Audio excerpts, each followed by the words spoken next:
हो नि हैन Rajesh, how are you feeling? Fantastic. You can feel the energy. Right? Everyone is very, very hyped up.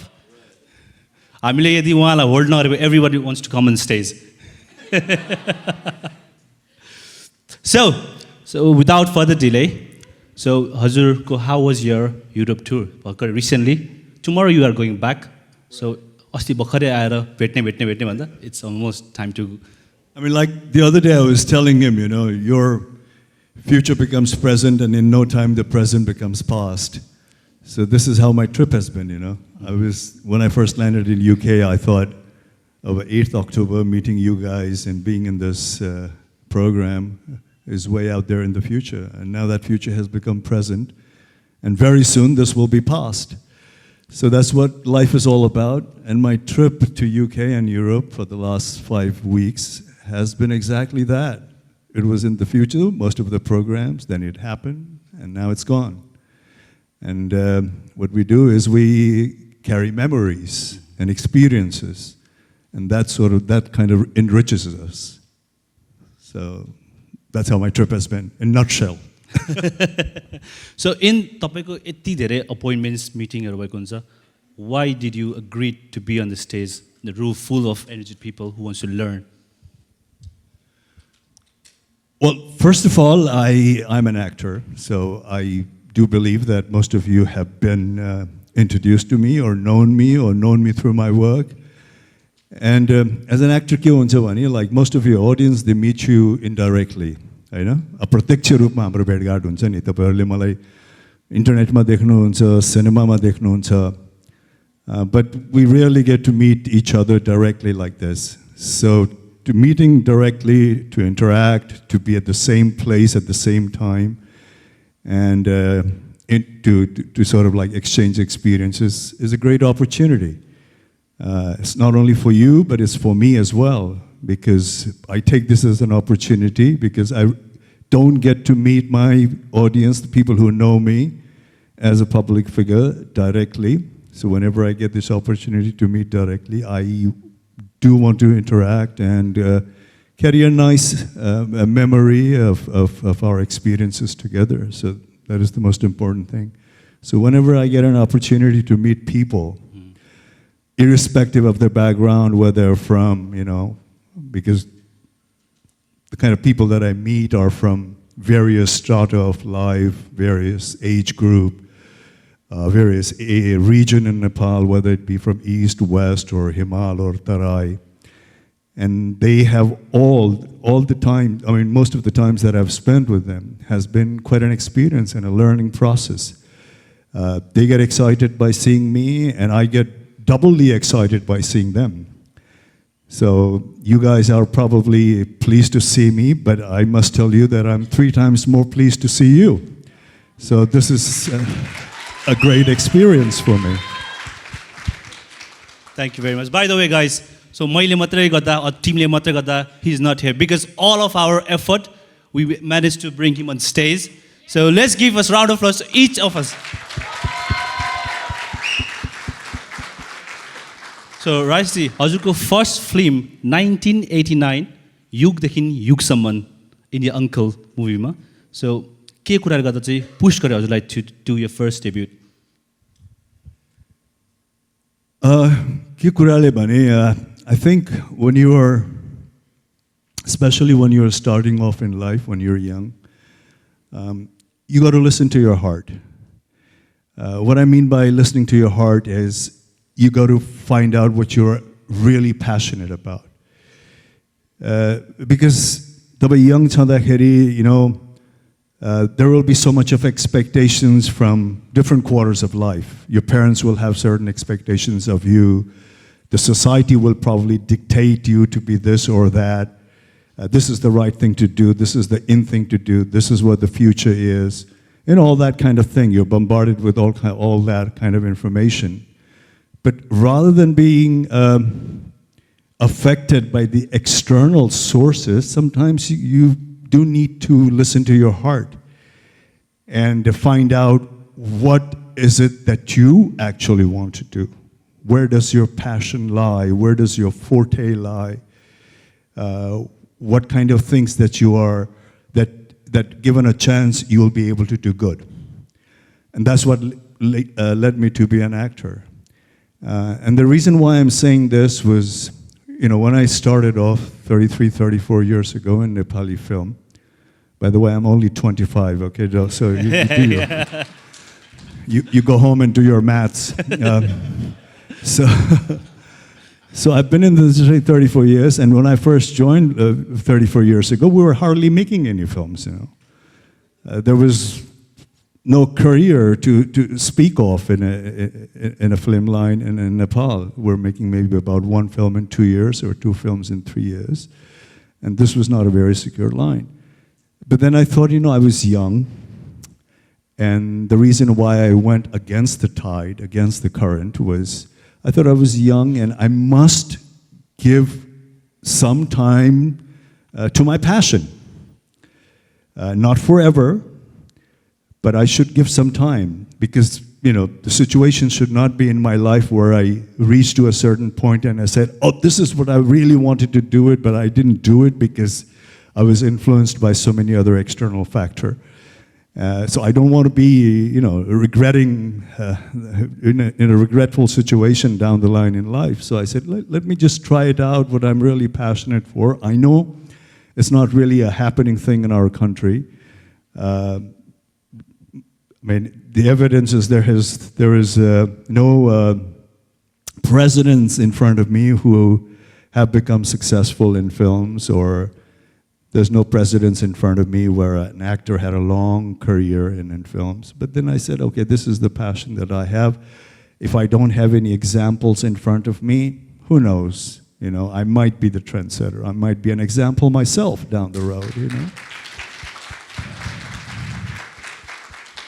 And with that kind of thing in mind, I said, I want to follow my passion. And what happens is that, if you take a road that is untreaded,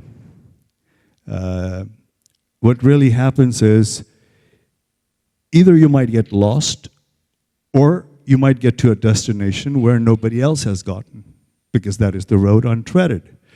If you take a secured line, you probably know what your destination is. If you take a secure path, you know where you're going to reach at the end of the path. So you're more or less clear. But if you take an insecure path, there are two things likely to happen. You either get lost, and you should keep that in mind. You might get lost. That's where the time frame comes in.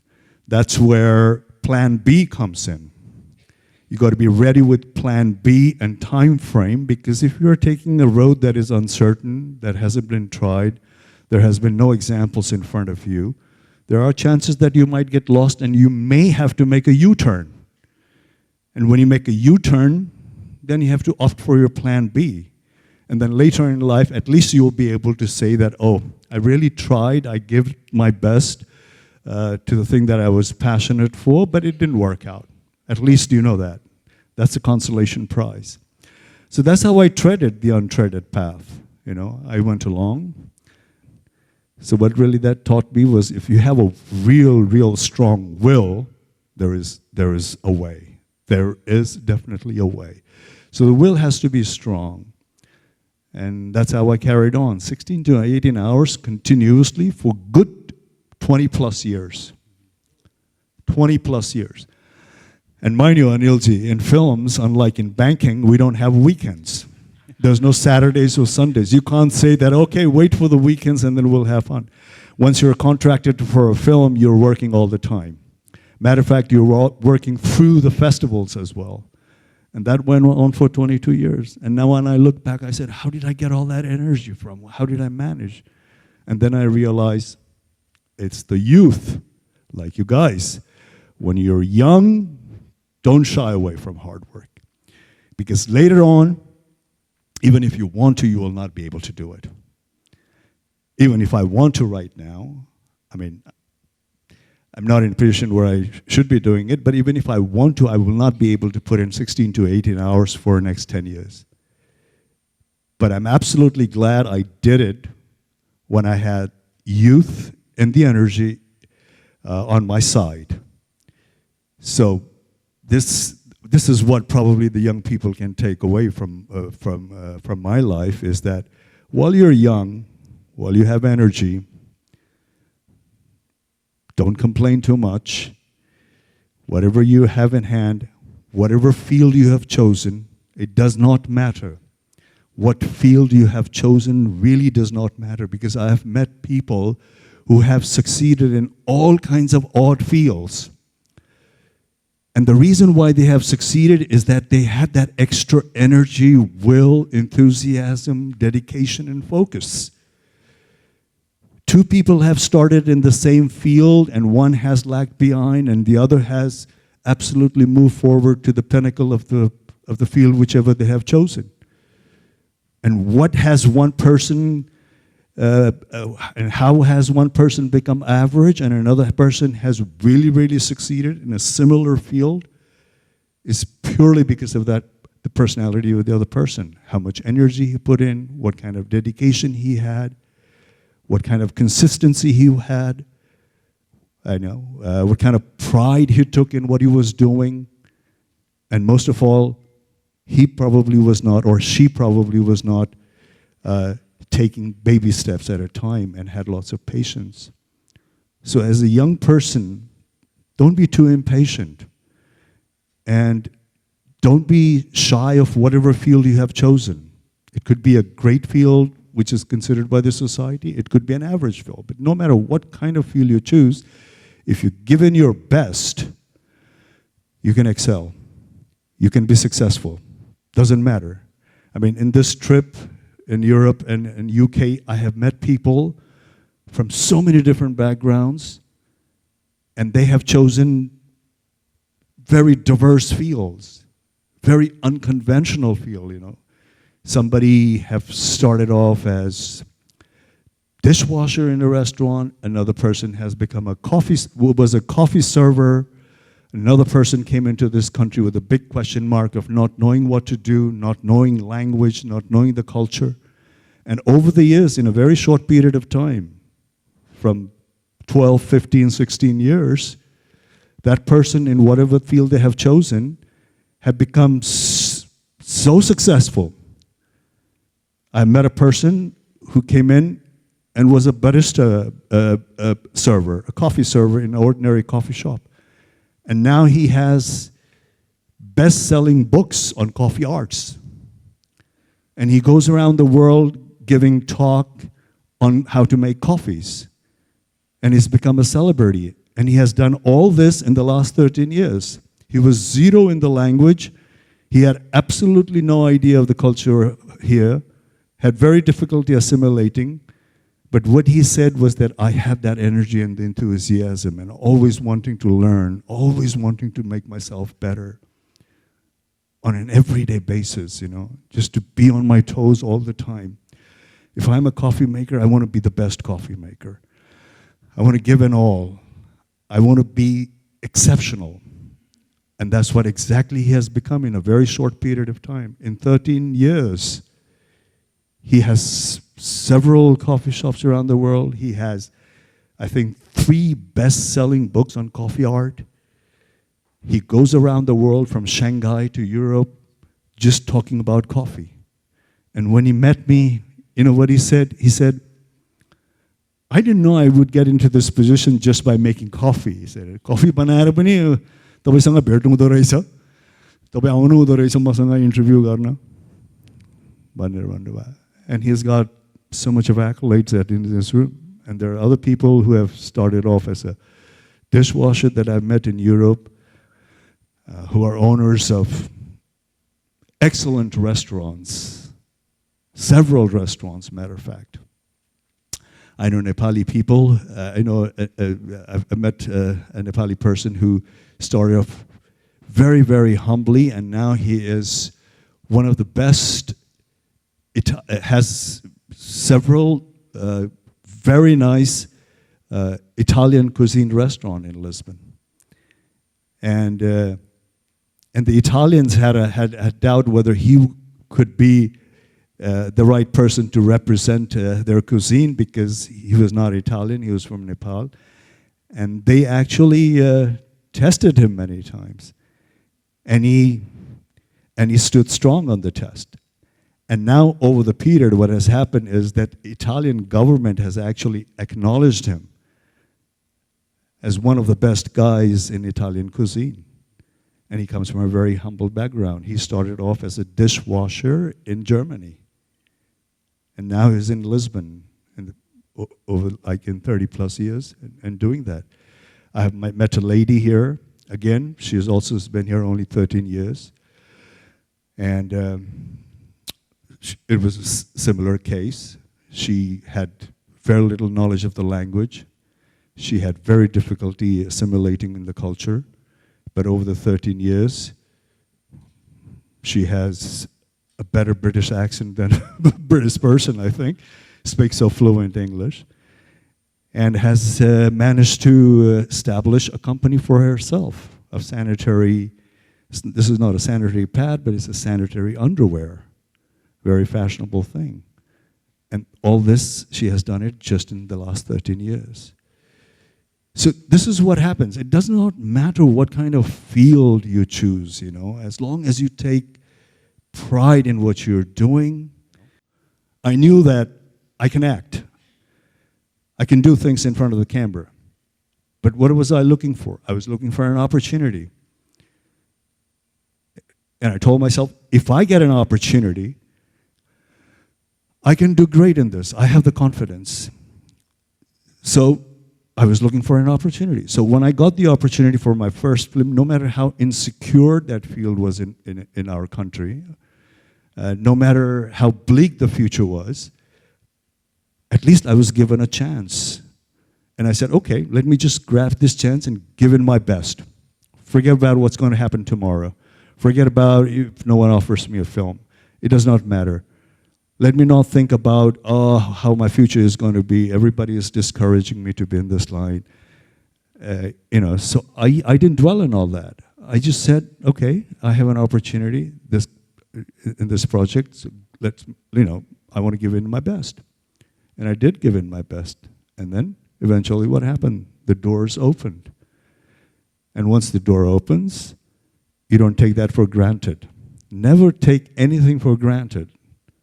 Even if you succeed, don't take your success for granted, because one success is not going to be enough for your lifetime. Periodically, you'll have to challenge yourself, test yourself, and be on your tiptoes. So when my first film was successful, then the second come in, and the challenge was all over again. And the mountain was all, the process of climbing another mountain was all over again. So have that tremendous energy, be confident, but don't be confident. Don't take anything for granted, because life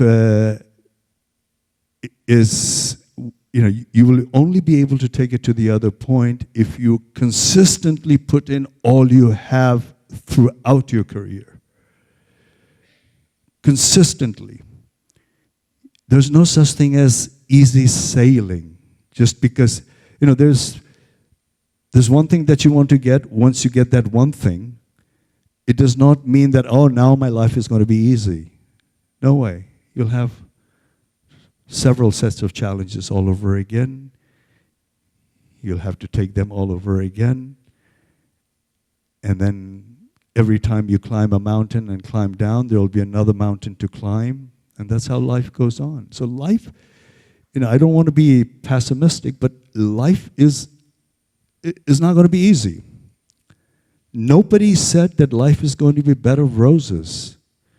But what our intention should be is that the fact that the life is challenging, the fact that the life is hard, we got to prepare for ourselves to face those challenges.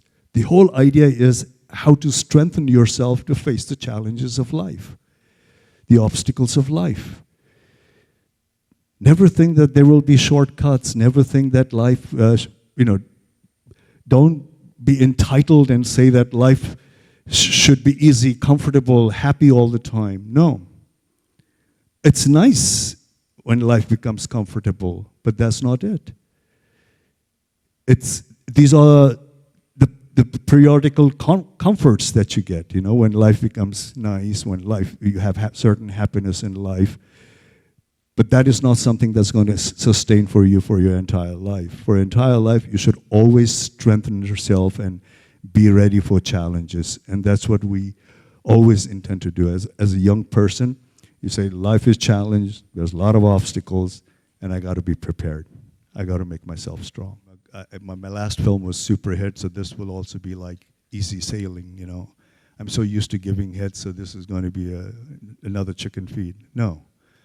You intend to take that as enthusiastically, as energetically as a newcomer, every work. Otherwise, you're being dishonest to your work. So that factor, the factor of honesty towards what you're doing, the dedication and the focus, should never diminish. It really doesn't matter what kind of people, sometimes I work with very, very senior directors who command one set of respect and awe within the film scenario. And then I might be working in a film where this guy is a newcomer. He's a director who's making a first film. But my dedication and focus should be equal once I agree to take the project in hand. It doesn't matter whether I'm working with very senior, very experienced person, or I'm working with a raw person. Once I agree to do it, my dedication, my focus, and the work that I put in should be no difference at all. So that's what I take. My every character, every films that I did was, I took it as a newcomer with total dedication and put in my best, and never just sailed on my past laurel. In life, you just can't afford to do that. There's no such thing that just because up to point A you have been successful does not mean that you will be successful after that. So in order to be continuously successful, you have to be consistent yourself with your dedication, with your energy, with your hard work, with your focus, with your giving in 100%. That should be consistent if you want your success to be consistent. So just because till one point you are successful, don't take it for granted. Nothing in life comes for granted. You have to deserve it, you have to earn it. Nothing. Nothing and nobody in life comes for granted. So don't take anything for granted. Don't take your success as granted. Don't take your position as granted as long as you're living. Because you really don't know what's the path ahead, what's the path forward. So just don't think that the present is your entire life or the next 10 years is your entire life. Just imagine, if we all live to be 90, there's 30s, there's 40s, there'll be a totally different set of challenges when you're in your 80s, when you're 70s. So if you keep that long-term vision of your life, you know that with every phase that you're going to be facing with challenges, and you got to prepare yourself for that. So nothing ever comes for granted, and nothing lasts forever. The success that you have reached to this point is not going to last forever. If you have managed to accumulate certain wealth to this point, also may not last forever. If you are not careful, if you don't have a certain vision of your life forward. So in order to make all those things consistent, you have to be consistent. So your consistency is what brought you to this point. Evaluate that. If you think hard work, your dedication, your passion, your acknowledgement of your skill and willing to improve that on a daily basis have brought you to this point, then you should be consistent with that throughout. Never let anything go into your head, because the greatest of the greatest have come and perished. And we're on the same boat. So consistency and the long-term plan are the best ingredients, is the best tools that one could have in their toolbox of life. Be persistent, be consistent, be dedicated, and nothing comes for granted. With Rajesh Hamal, Hazurko Naam, how you got the name Mahanayak, and how challenging it is to carry the expectation with the name. And महानायक भनेको त अब काम गरिसकेपछि व्यक्तिहरूले दिने कुरा हो हैन त्यस्तो कुराहरू चाहिँ नि you can accept that, it can make you happy, but you cannot take it seriously. The only thing, actually, if you really ask me, what you can really, really take seriously is only life itself. Because that is the only thing that's going to be with you till your last breath. Your profession is not going to be with you till your last breath. All the accolades and achievements and success and the energy and everything that you have, that is not going to be with you till the last breath. What's going to be with you till the last breath? Till you breathe last, your life. So the only thing that you can actually be absolutely serious about is your own life. How to make your life as a human successful. The rest of the thing that you do within your life, you can take it with full dedication, honesty, giving your best, put in all the energy. You can do all that. But the only thing that you can take absolutely seriously is your life. The rest is only you put in your best effort. You do it with your full dedication. You try to be as productive as possible, as engaged as possible while you're doing things, and try to take it to the other steps. But your humanity is the only thing that's going to last you forever. I mean, till your last breath. So this is how I take my accolades and my syabasis and my awards and my rewards and what people have done. It makes me happy. I'm very thankful because rewards are given when you have become successful at the work or at the task that you're given. So it's always nice to get that. That means that you have successfully been able to accomplish your task, and people give you all kinds of rewards and awards and accolades. And you're very happy you do it, but it doesn't go into your head.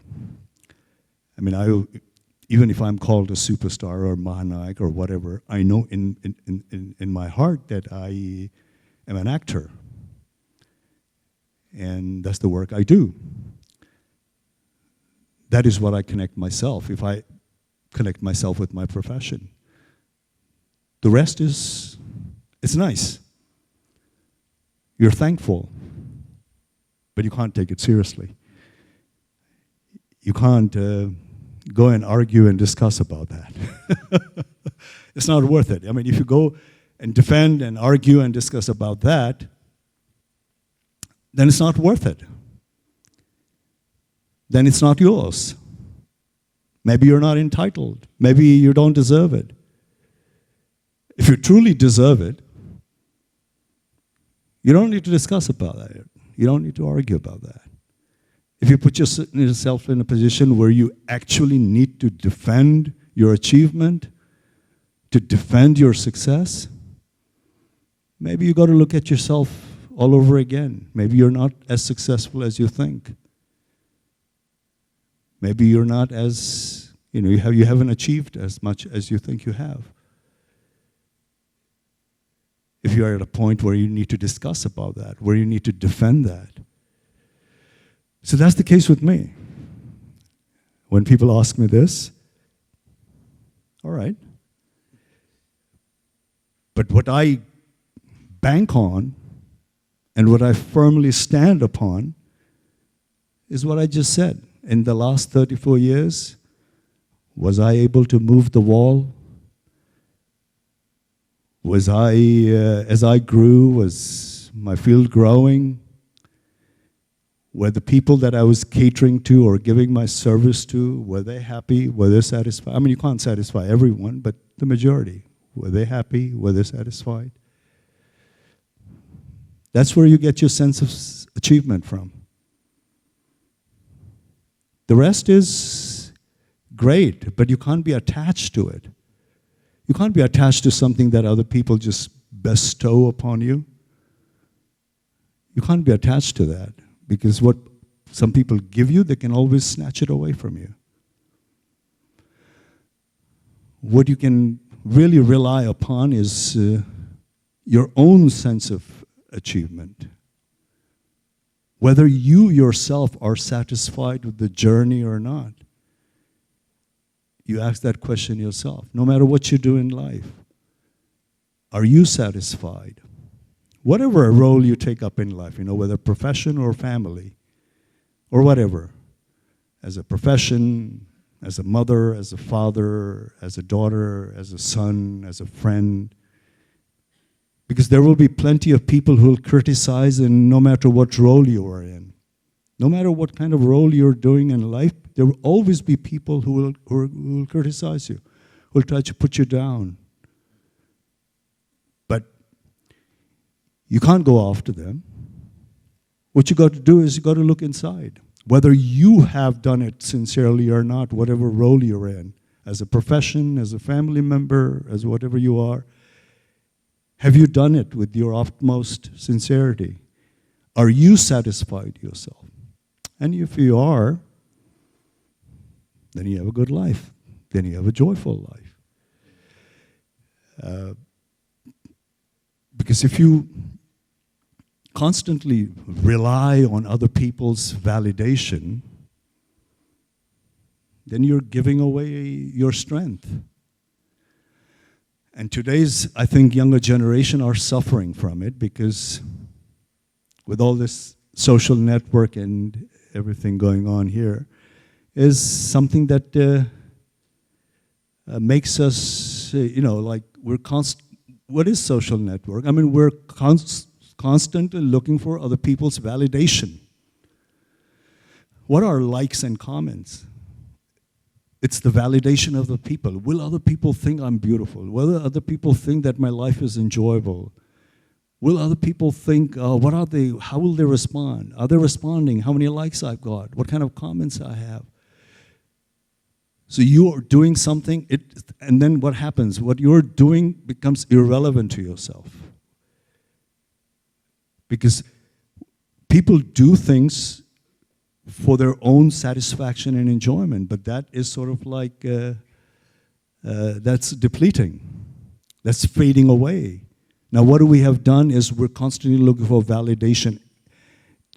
Are you validating what I'm doing? Are you validating my looks? Are you validating my clothes? Are you validating the way I'm enjoying? It's not even you that you're enjoying. You're looking for other people's validations of your own enjoyment. So that's a very dangerous situation. That what happens becomes is that a person gives away their power to other people. The power that should be within yourself, you have sort of handed over to other person. And so you are in a very, very vulnerable situation. When you're looking for validation of other people, you're dependent on other people for everything. For everything. You're dependent on other people about your fashion style. You're dependent on other people about your looks. You're dependent on other people of what you're eating, what you're enjoying. So what's left within you? Where's your power? Have you been able to validate yourself? Have you been able to look in the mirror yourself and say, oh, you're a great person. You're nice as it is. Have you been able to accept yourself to the level that you are searching other people to accept you? So the greatest sense of self-esteem comes from the point where you are able to accept yourself first. If you haven't been able to accept yourself, then you're in a very, very wobbly ground. But if you have managed to accept yourself of whatever you are, then you probably can play the game of social network, for a laugh. Let's just see how other people think. As long as you solidly know what you are. As long as you have started off from a point where you have truly validated yourself, you accepted yourself, you accept your life, you accept your situation, you accept your profession, you accept yourself physically, then you're on a strong ground. And after that, the call of the day is to be part of the social network. And you can participate in the social network as long as you just play the game and not get too attached or love it to the point where you can't leave it. Loving anything to the point where you can't leave it is an addiction. And that can happen with anything in life. Sometimes you think love is good, but loving it to the point where you say, I can't live without it, you're putting yourself in a very dangerous situation. So take control of yourself. Take control of your life. Because, like I said, none of us can do everything, but all of us can do one thing or the other. One thing or the other. And if you can pinpoint that, and you're very, very sincere to that, no matter what kind of thing you do. I've seen people who have taken chosen a field which is considered absolutely insecure, where people have thought that, what is this? When the person has taken their first step in that field, the society and the other people have totally discouraged him or her and said, what the hell is he doing? Where is he going to reach? Look what kind of work he's doing.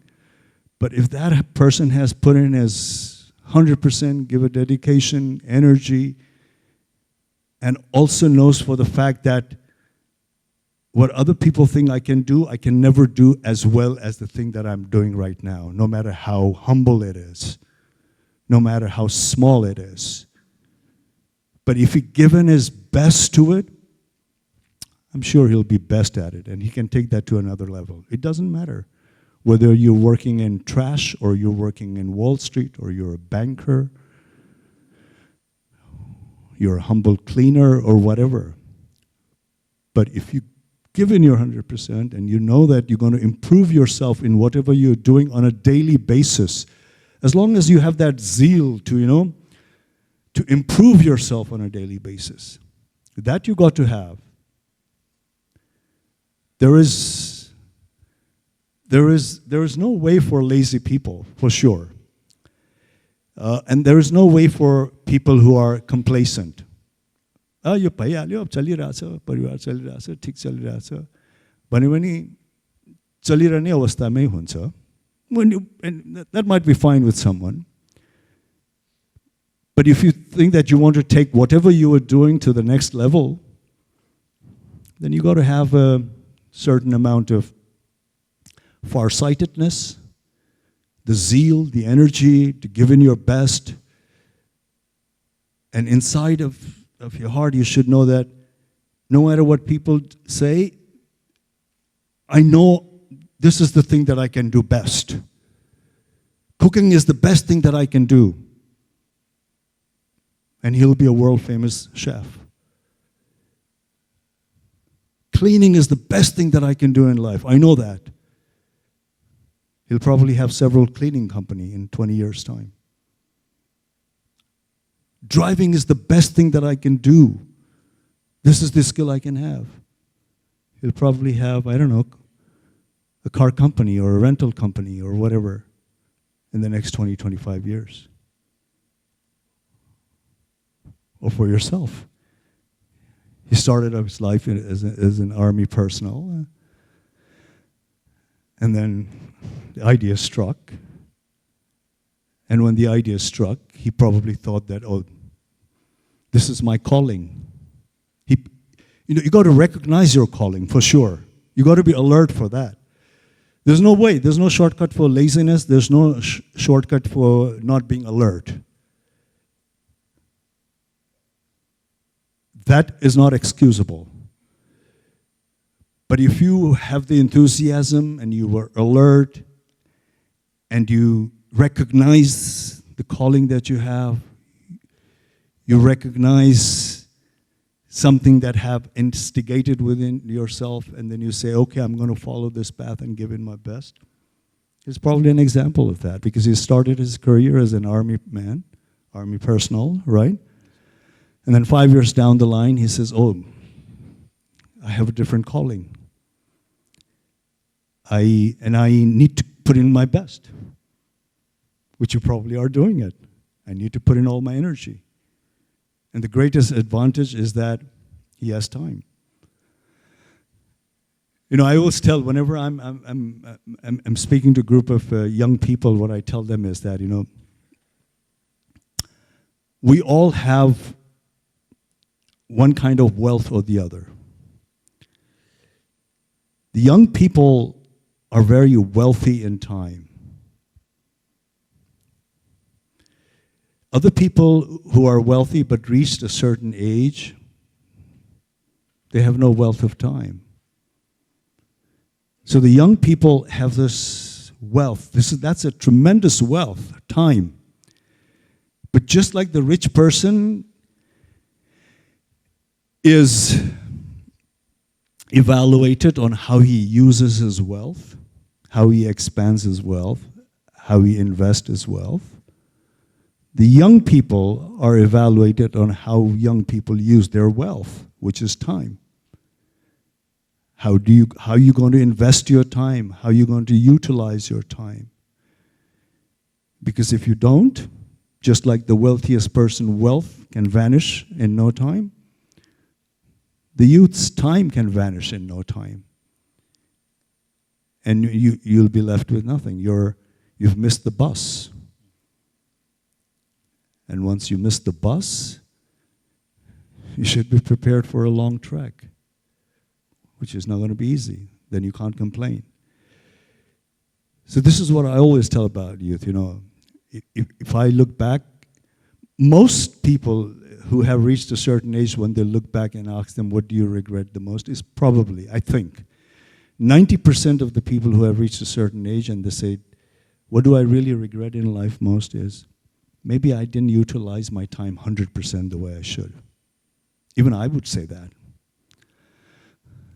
Okay, I did my, I went through an education, I got into a profession, I took it to a certain level. But even then, if I have to look back and say, what is the thing that I'm most regretful about? I would probably say the fact that I didn't utilize my time the way I should have been. I probably could have done so much more with my time. So that's how valuable time is. Time is the real wealth, actually. It is the real wealth. And how you invest that wealth as a young person will determine where you're going to be in life, how you're going to be in life. So don't say, we're young, there's samay cha, bhayalcha ni, everything should happen quickly, just like the responses you get from your chat.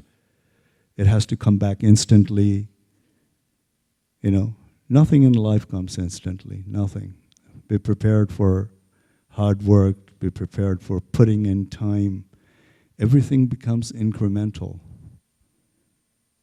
Everything. Anilji, in his banking career, probably started off as whatever, and because of his dedication, because of his hard work, he's reached to that age, to that position. And that took consistency, that took time, that took dedication. Nothing happens overnight. And a lot of youth today are like, they seem to be in a rush to be successful, in a rush to get achievement. In one way or the other, youth today seem like as if they're entitled to a certain things, instead of whether they're really deserving or not. Nobody's entitled to anything. You got to put in the work. You got to be on your toes. You got to put in the work. If you're not willing to put in the work, if you're not willing to be on your toes, then don't complain about life of just being a mediocre or being an average. I mean, there's nothing wrong in being that, as long as you're happy with that. If that is your goal in life, to be mediocre, to be average, just to carry on with life, then it's okay. But no matter what you're doing, if you want to excel in that, if you want to be an example on that, there's no shortcut. You got to be alert. You got to put in. You got to be willing to learn, unlearn, relearn. You know, these days, because you see, when we started off our career, you know, like one training was enough for us to take us through the life. We say, okay, now I've done my university, I've done this, so this is going to, I'm going to get a work or I'm going to do something, and that's going to last me till I get retired. But today's youth, because you're so dependent on the technology and the advancement of the technology, you guys should be constantly willing to learn, because the technology is developing so fast that you guys got to keep up with it. What you have learned now is not enough 5 years down the line. What you learn next 5 years is not going to be enough 10 years down the line. We don't know where it is going with the technology. So the progress of today's youth depends on how they have been able to update themselves with the time and the technology, the invention of the technology, because that's going to be so correlated for success. I mean, 20 years ago, you take a training of 5 years, that'll last you till your retirement. You can depend on that. Now, no. It's going to be a lifetime learning. And you got to be ready for that. You got to be prepared for that. Despite all, how come you have time? Well, and you still be 24 years.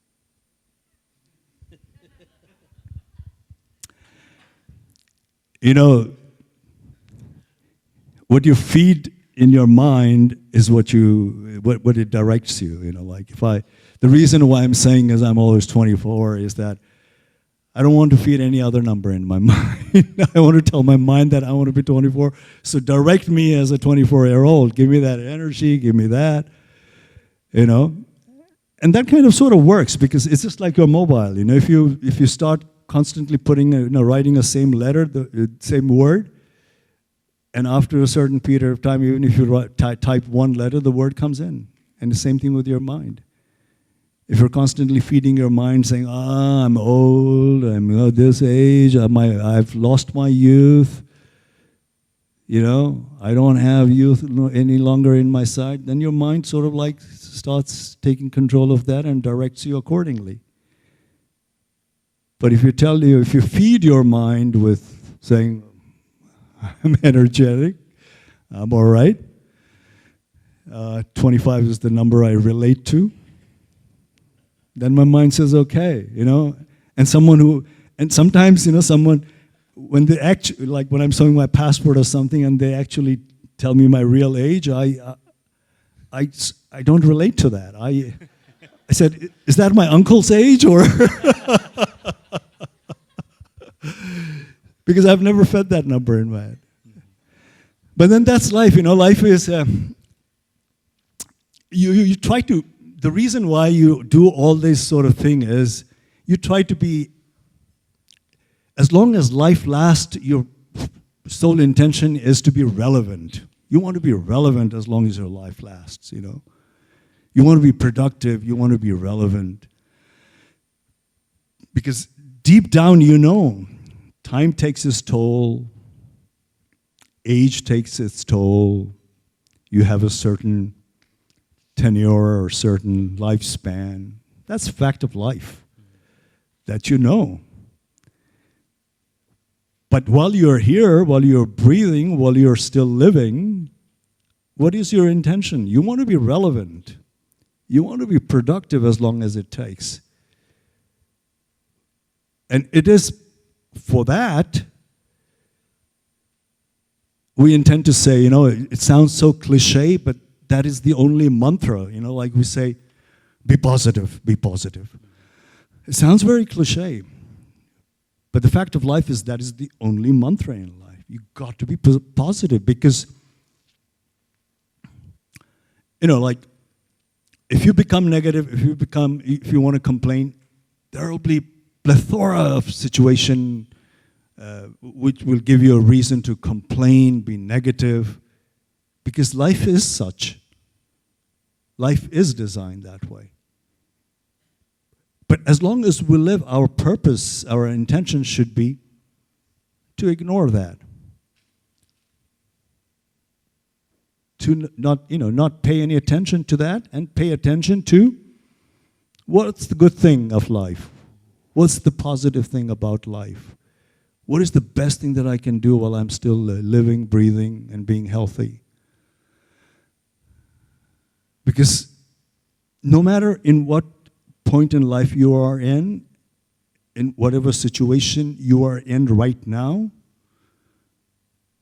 always bear in mind that it could be worse. It really can be worse. No matter what kind of situation you're in life, even if you are at the lowest of the lowest and you're complaining, it still could be worse than that. So take solace on that. Try to build up from there. Because if you really, really look at it, life is vulnerable. We really don't know what's going to happen to us next minute. There's so many other situations to think about in life. It's just not about, making your profession successful or making money or accumulating wealth. Your health can betray you. You might get,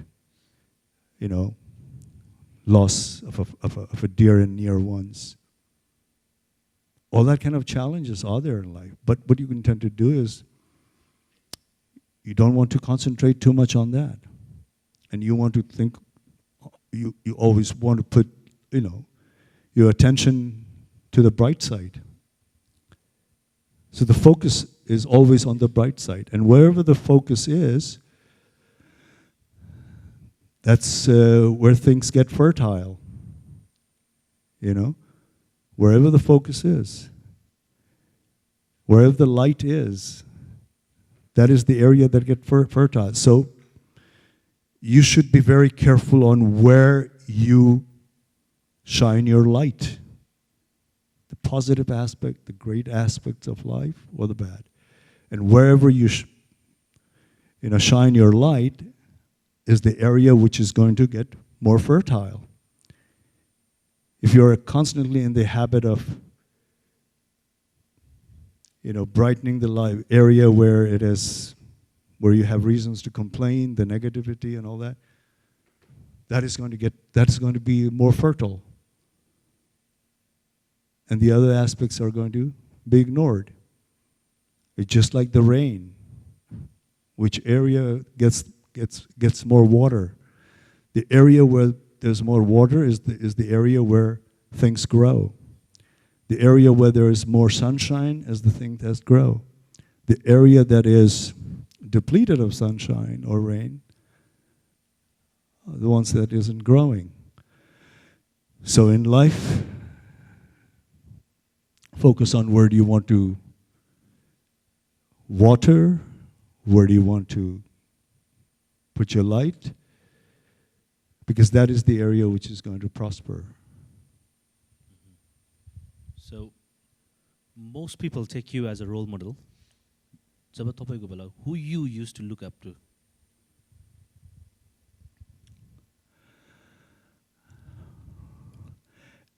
Honestly, a lot of people ask me, like, what is your favorite thing, or what is this? I get energized by a lot of people, let me tell you. A lot of people. Because I'm of the belief that every person, if you want me to be a little philosophical, every person is a literature by themselves. Every person is a storybook by themselves. You just got to know how to read that person. Every person carries an experience of life. There's no person in the whole world who doesn't have an experience of life. So if you're willing to read all these different literatures and books in the form of people, there's a lesson to be learned from every sources. It's just not the greatest of the greatest. It's the humblest of the humblest which can inspire you and give you motivation.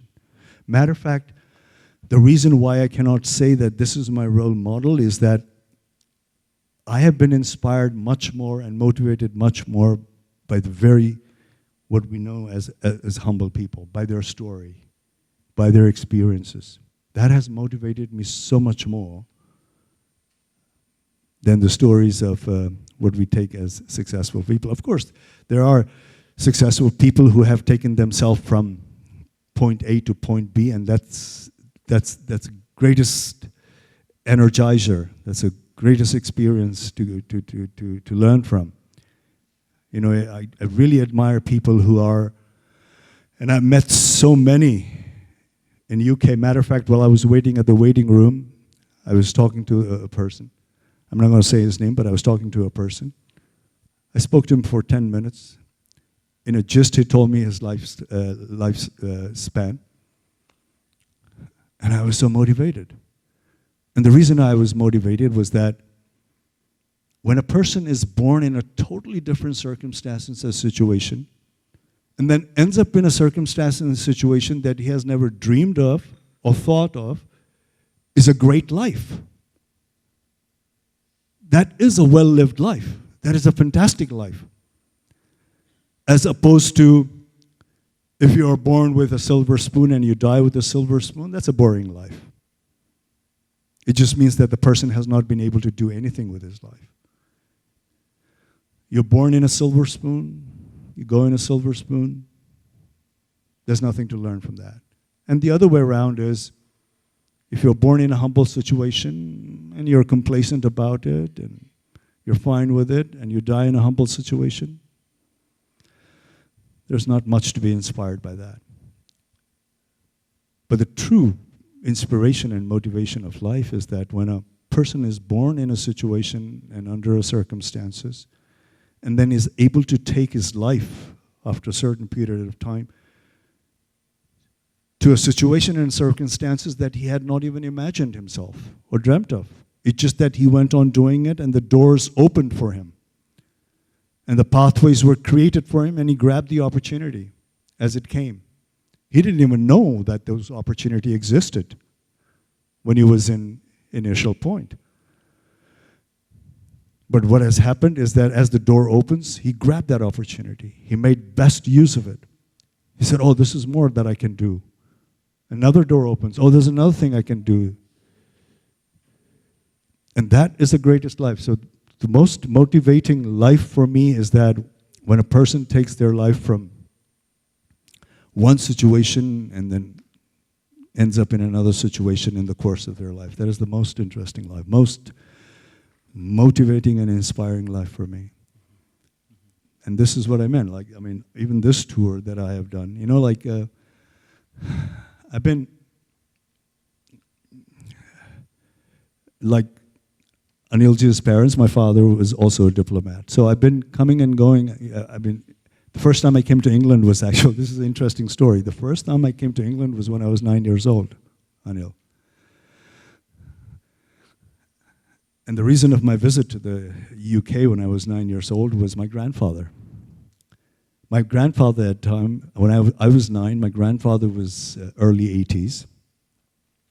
And my father was in his mid-30s. And my grandfather said that to my father that म बेलायत जान चाहन्छु 3 पुस्ता भएर बेलायत जानुपर्छ. You know, he had the experience of the British rule in India and all that, and he really wanted to see UK. So when the opportunity prevailed, my father said, okay, I can take you. So we are 5 siblings, but because my grandfather said, "Tin pusta janu parcha," so I was the chosen one amongst my siblings. So my 81-year-old father, a grandfather, my 36-year-old father, and me 9, we came to UK for a few days. So that was my first visit. So, and over the course of time, I've been coming and going, and I've seen how, like, especially in the last, Gorkhas have a long history with the United Kingdom, of course, but especially in the last 15, 20 years, Nepali communities have grown 10, 20, 50, 100 folds around the world, Seems like we're everywhere now.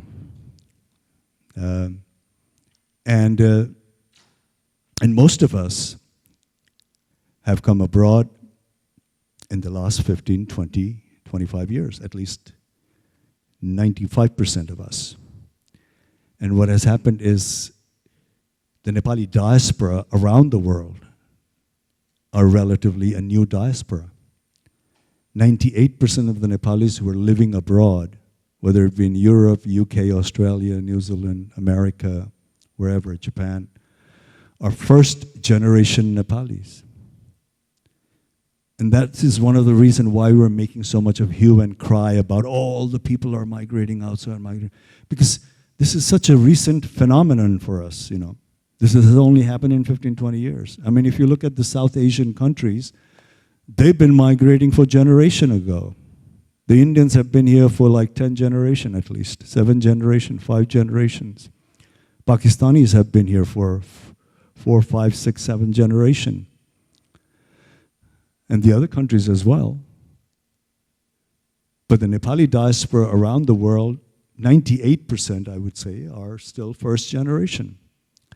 And the first generation, even if they have children going up here in school level or university level or whatever, the first generation are still vibrant and kicking. They're still around. And what happens with the first generation is that the first generation always has this memory and attachment to the place where they have spent their formative years, where they have spent their childhood, where they have grown to a certain level that remains with them for all the time. That is the foundation. It doesn't matter where they're living or which country's citizenship they have acquired or what passport they have acquired. The first generation are still attached to the place where they have laid their foundation. So that is the case with the Nepali diaspora, and that is a biggest responsibility, I think, So traveling around the world, this is what I have learned right now, is that the first generations, and the first generation are not going to last forever. Just think of what's going to happen to the Nepali diaspora in 20 years' time, 25 years' time. When your children come of age, and they are the Nepali community representative. And of course, the people who have grown here, who have laid their foundation here, will be more attached to the place where they have spent their formative years. And their forefathers' land will be exactly that, their forefathers' place. It'll be a history. But because Nepali diaspora is so young, this generation, this first generation, are the one who are in a position to lay a foundation for the generation ahead. How you are going to mold the generation that's going to come after you will be the responsibility of the first generation people who are here. Because your struggle, your adaptation, your challenges of, assimilating in the society and all that will be the history for generations forward. The generations forward who will be growing up here and, will be talking about how the first generation's struggle was, how they took up the challenges of being in a new situation, new country. How did they move forward in life? How did they establish themselves? Your story is going to be so relevant for generations later, because the generations are later are going to be much more adaptable here, you know, with the language, with the culture, with everything. And what is also very, very important is, I think origin is very important, you know, no matter where you live. Now, I'm not saying that, you know, people who live in different countries, you know, you got to know the culture of the country, you got to know the language, you got to know your ways, because that's the only way you can excel and be competitive. But at the same time, you should not forget what is your own, what is yours. You shouldn't discard that. Because what's your own gives you the real identification. And that is what I mean by origin. Origin is something that it's neither the person can discard that, nor anyone can snatch it away forcefully. Origin is something that you're going to carry it along with you forever. No matter which country's citizenship you become, which country's passport you carry, which language you are most comfortable in, that really doesn't matter. Because when we look at a person, the origin is carried by that person. Like the African Americans who live in America have lived there for 400 years, 300 years. They've never been to Africa. But still, when people refer to them, they don't say American, they say African American. And that's because the origin is attached to them. So the origin is also very important. You know, when you're living outside and you think, I mean, you got to adapt to your new environment, you got to adapt to the new situation. You have to know the language if you want to be competitive. You have to know your ways. But at the same time, don't discard what you have. I mean, there's a prime example on the British Prime Minister, right? He's of the Indian origin. His priority is the UK. That's the thing that he's most concerned about. There's no doubt about that. But at the same time, he talks about his culture, his tradition, his way of life. I find him talking about Diwali. I find him talking about how he has Ganesh Murti on his desk. He talks about his Indian experiences. That's because the origin is so important. And in spite that UK is his priority, he represents British people. And for sure he's honest in that. He's dedicated to his work.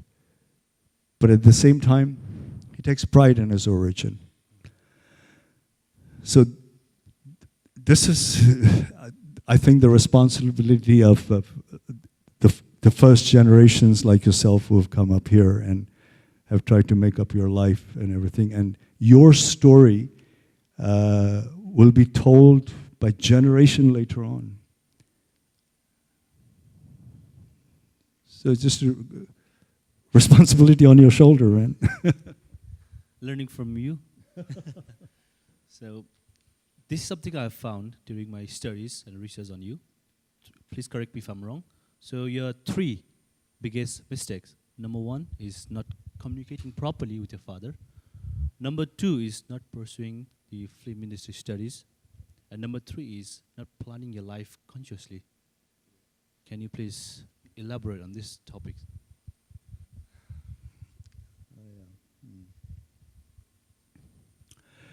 You know, when I was growing up, I kind of had I think, unusual growing up. Again, I mean, Anil would probably identify with that as well. Because actually his mother and my father were colleagues in the same ministry. His mother was senior to my dad, but they were in the same profession. And the reason why I say that my growing up was unusual was that, you know, as a diplomat's son, you grow up in so many different countries and so many different cultures. And by the time I finished my school, I must have been to at least 4 or 5 different schools in that many countries. So, and there's always pros and cons in that kind of life. The pro is that you become very adjustable. You can go into any culture and can adapt easily. You know the world, you become worldly, all that is there. But the bad side of it is that you don't really get firmly rooted to one particular place. So you kind of become rootless.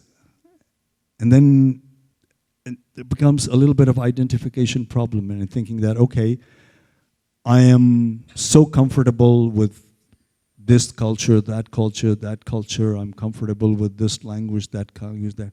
But what is it that I truly represent myself?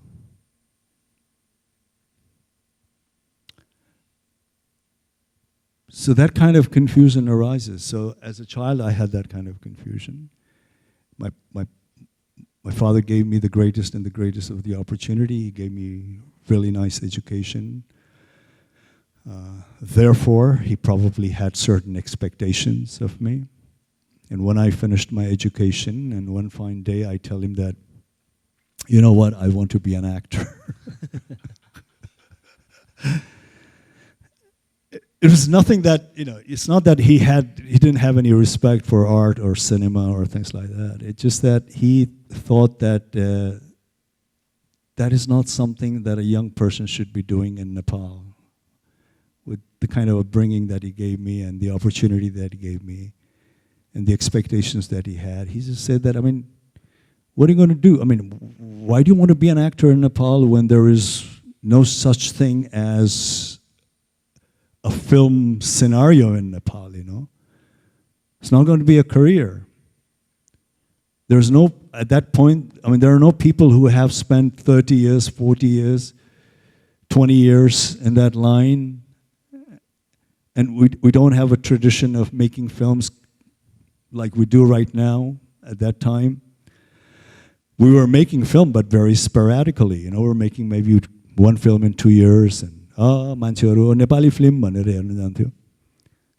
But our culture was not, our tradition was not a filmmaking tradition in Nepal. And when I tell him that I want to be in films, he said, oh, so you just want to do one film and then do whatever you're expected to do? But I said, no, this is something that I want to pursue and see where can I take it, because this is my calling. And my mistake is that I didn't tell him early in life. I had that passion within myself while I was still in college and university, but I had absolutely no guts to discuss with my family that I don't want to do this conventional studies and I want to do something related with performing arts. Train myself in a performing arts. I thought that was something that would not be entertained in the family, so I shied away from that. I never discussed that. But then finally, when I did my conventional studies, and I said, okay, now let me try this, and then they tried to pursue me by saying that, oh, this is not a good idea. This is not going to get you anywhere. You can't make a career out of it. There's no future in this. What are you going to do with your life? That kind of thing. But I was kind of adamant. And then what happens? When you're adamant and your parents don't like it, then what happens? They leave you alone. They just say, okay, you're not listening to us. You're not taking our advice. Do whatever you want. And that was the situation I was in. I was totally discarded. And that's not because there was no love or respect. I had, if I ever have love and respect of the highest category is, of course, to my parents, especially to my father.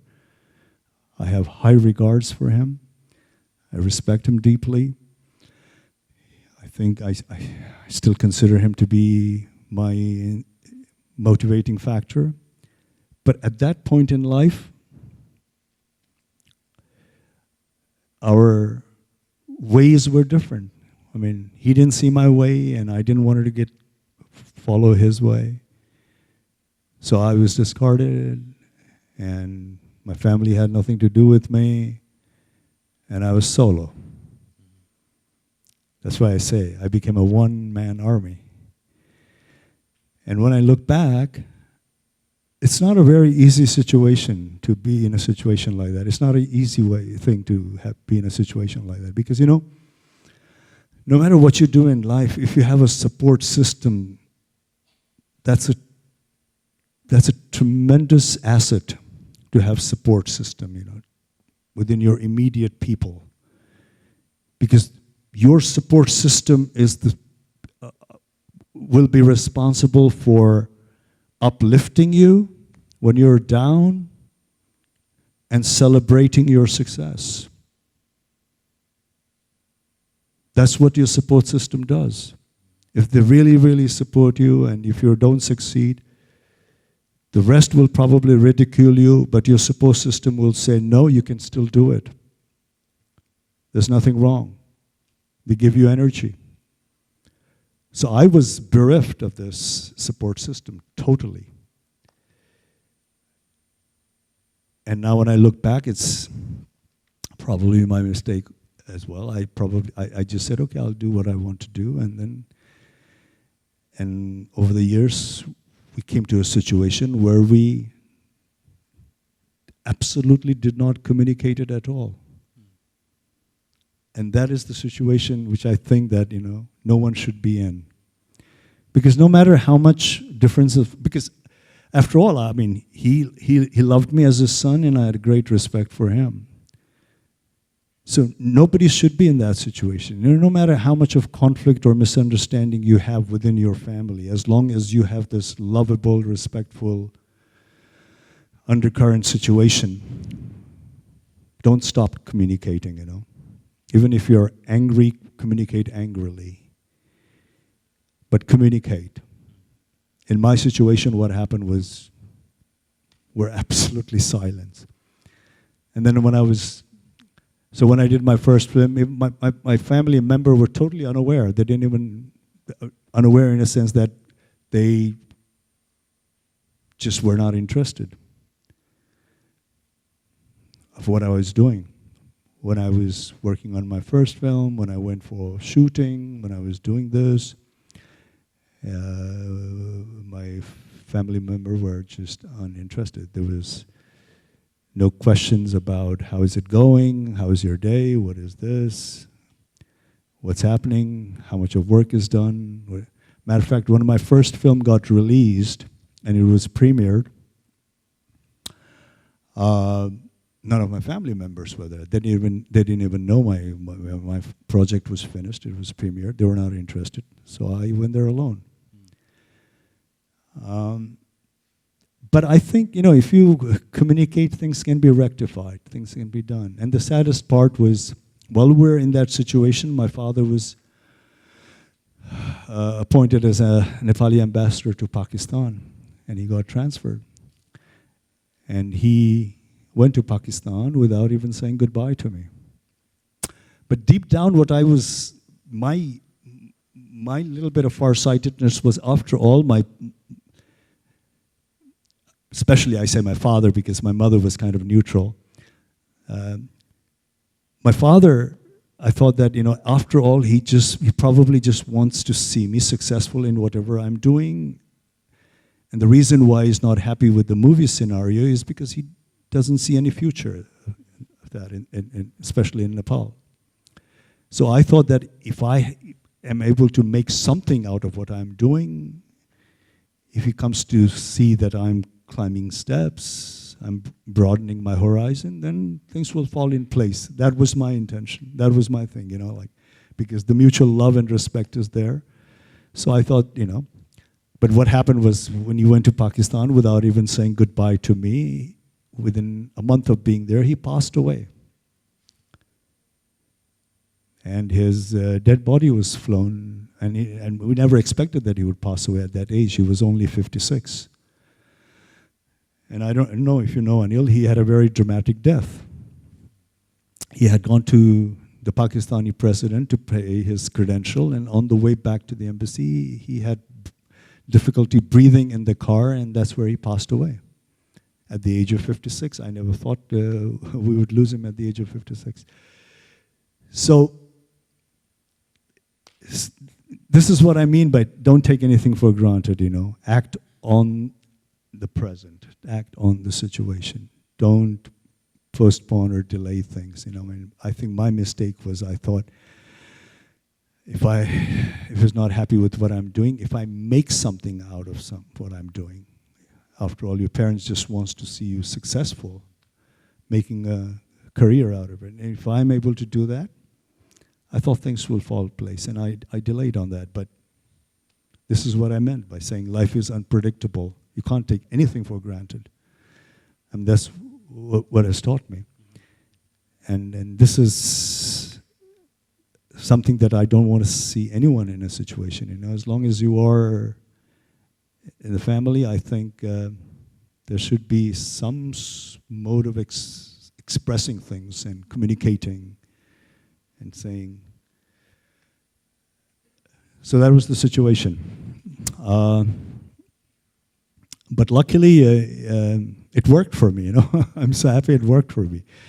Because if it hadn't, this is what I meant. I mean, I took an untreaded path. If I was lost, I would have had a very tough time.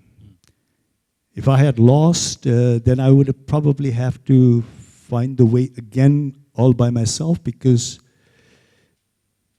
the people around me will just say that we knew it's going to happen. We told you not to get into this field. We know this is not going to be a field where you're going to be successful. You're not going to make anything out of it. And we're right. Look, you failed. So that would have been a very challenging situation. But luckily what happened was I managed to tread the path. Where there was no road, I managed to make my own road. But you know, I mean, a lot of water has passed away, and you can't undo what has happened. But I must say that I have tremendous respect for my parents, and most of all, my father.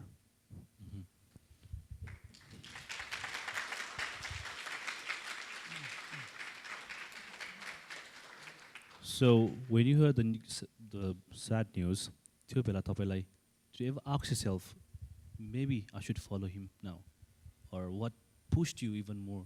Like, मैले यो गरेँ, I now must keep on continuing doing this. You know, the reason, in no matter what kind of field you do, you know, if things starts working for you, where you sort of had a question or a doubt, but if you do something and if it starts working for you, that's the time when you need to concentrate even more. Put in more effort. Put in more energy. Don't be complacent by saying, now it has worked. No. The time when you know that, when you were doubtful, but suddenly the situation has worked on your side and things are working, that is the time when you need to concentrate even more. And that's exactly what I did. When my first film got hit, I said, okay, now there's a certain purpose, you know? Now I see some sort of like silver lining. And this is the time now I need to work doubly hard. I need to concentrate because now I know that I can push forward. So that's what kept me. I was extremely lucky that my first film was accepted so widely and so open-heartedly, you know. When I say this, I don't know how many of you are aware, but like 34 years ago, 33 years ago, when my first film was released, people people just did not accept the film, but they were also very curious about me. You know, who's this guy? Where did he come from? All of a sudden. All of a sudden. You know? So there was a curiosity on me on a personal level and the acceptance of my work as an actor. And when I saw that, I said, okay, now I really need to concentrate. Now I need to push myself to the limit, you know? Another interesting thing is that my first film was purely a love story. But from my third film, I started doing characters that represented the underdogs of our society, you know? And when I did that character, then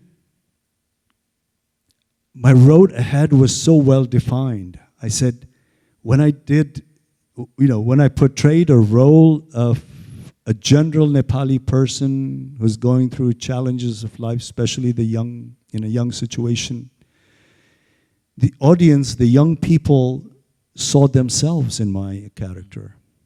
They identified with my character. They identified with the things that I did. They related to my emotions that I portrayed in the film. And then, from then onwards, my role as a movie actor was in Nepali movie actor was so well defined. I said, this is what I should be concentrating as a Nepali actor, representing the average person in our country, representing their situation, representing their challenges, representing their emotions, representing their voice. And when I did that, there was such a wide acceptance. And then I said, okay, this is going to define me as a Nepali actor. I don't know what other actors are doing in other country, but me as a Nepali actor, this is what I'm going to cater. This is what I'm going to present. And it was very clear to me. And down the road, that's exactly what I did.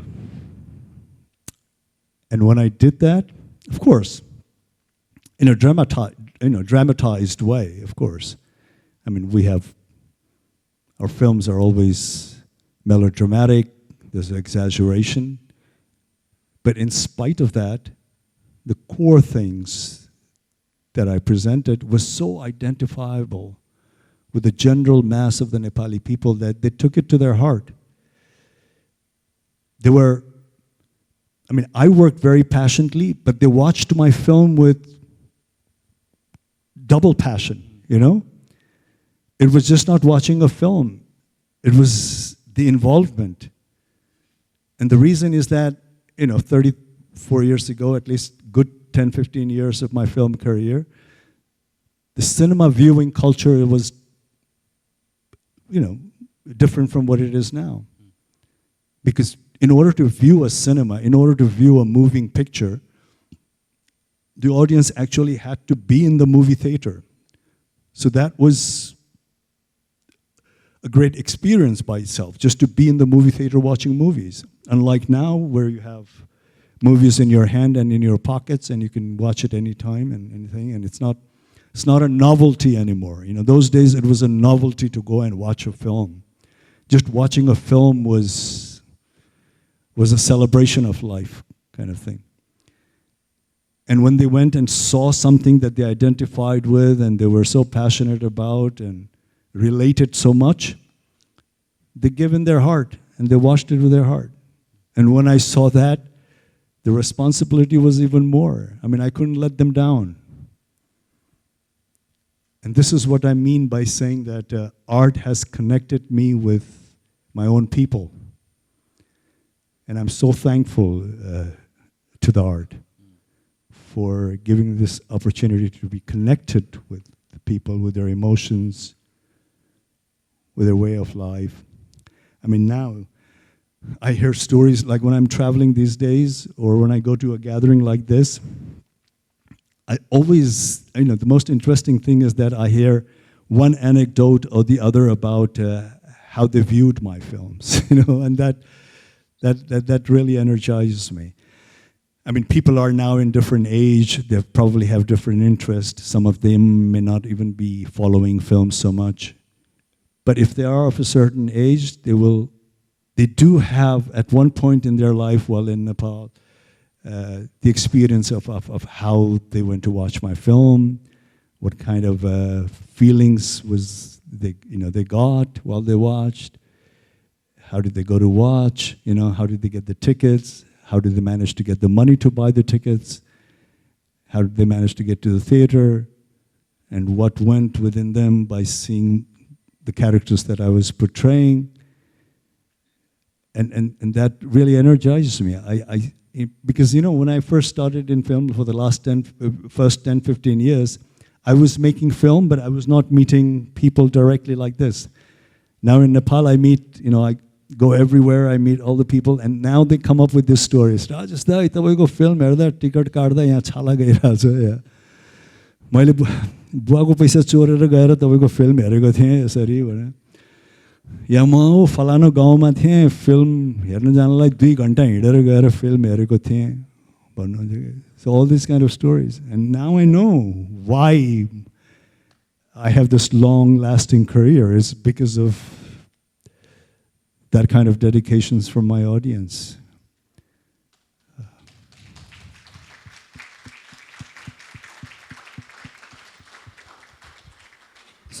सबैको एउटा family name हुन्छ like तपाईको त्यस्तो केही थियो like घरमा मात्र बोलाउने यो family apart from Rajesh Hamal and Mahanayak?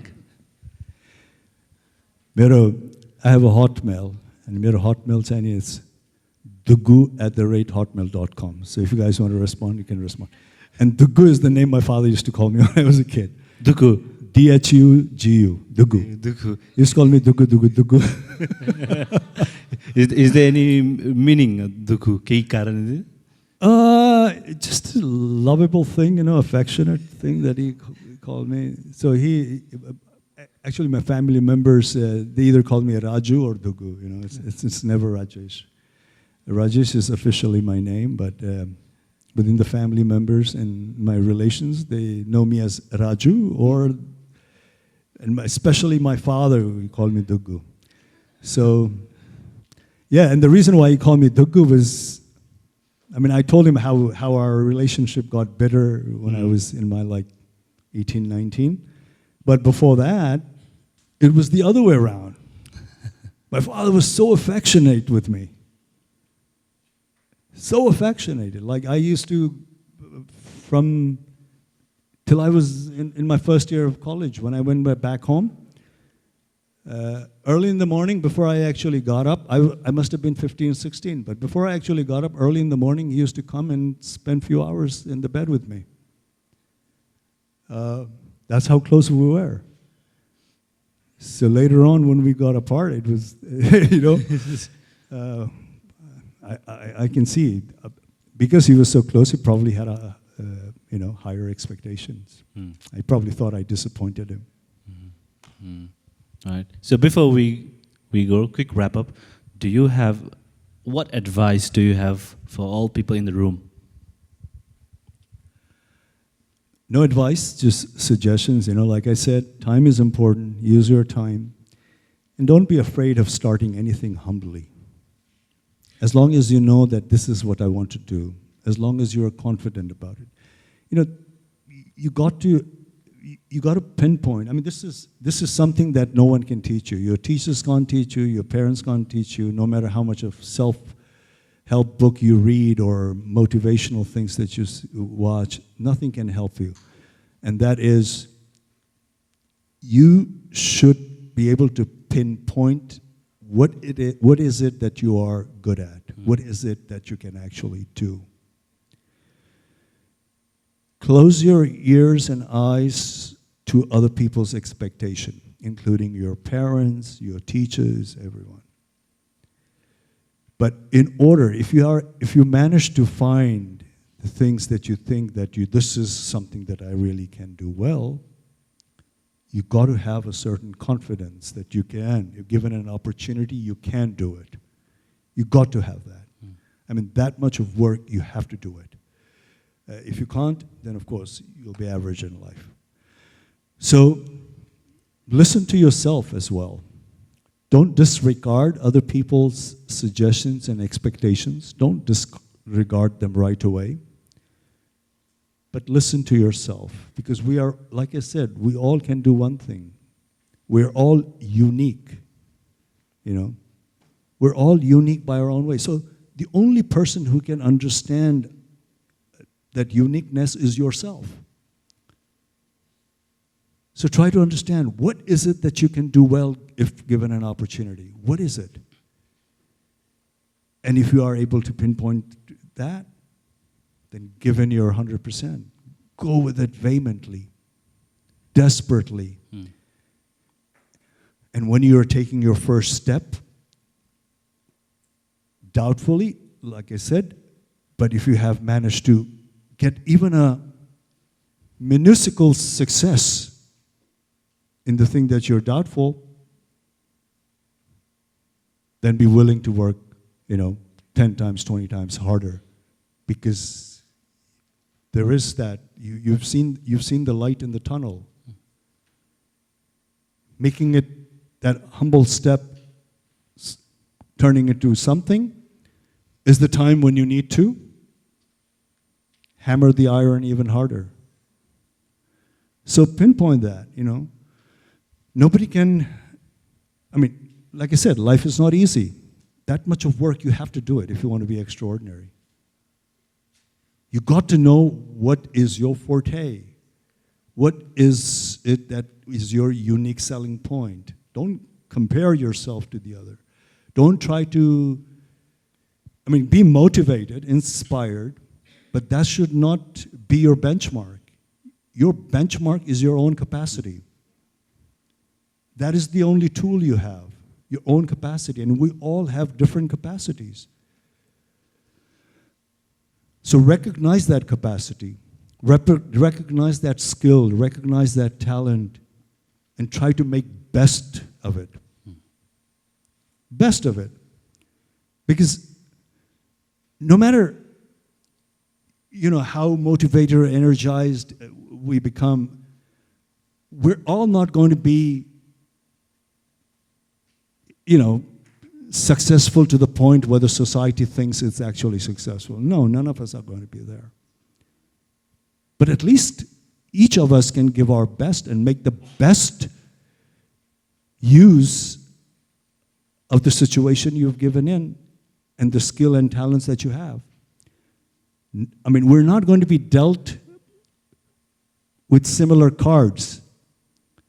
But whatever cards that we've been dealt with, we need to play the best out of those cards that we have in our hand.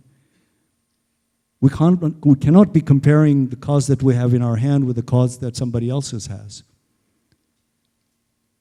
And play the game according to what other person has played. You got to play the game according to the cards that you have in your own hand. So recognize what kind of cards that you have in your own hand. And play your own game and play to the best of your ability. For that, you got to have certain confidence in what you think you can do well, and the time. Utilize your time. If you're able to utilize your time, and if you have confidence in what you're doing, you can do anything from a scratch and take it to another level. There's so many examples in front of us. It's not just the conventional job and work and academics that can get you to another level. Just look at it. Like I said, two-person gets into the same field. One gets a success that is no one has imagined. The other one and it's the same thing. They started on an equal footing, on a same profession. And the expectation of that profession was one thing, but because the other person had another vision, another level of dedication, he was able to break that expectation in that field and has reached the pinnacle that no one has imagined, even in that tested field. So this is what I tell the young people. Utilize your time and recognize yourself. Recognize what you're good at and work on that. Polish that. admire, be inspired by other people. But you need to do your thing. You need to do the way you are, of what you are capable. That's the only thing you can polish it and make it better. I know I want to be in, yeah. Guys, give a round of applause to Rajesh Hamal. Thank you very much. Thank you so much. Come on, come on, come on.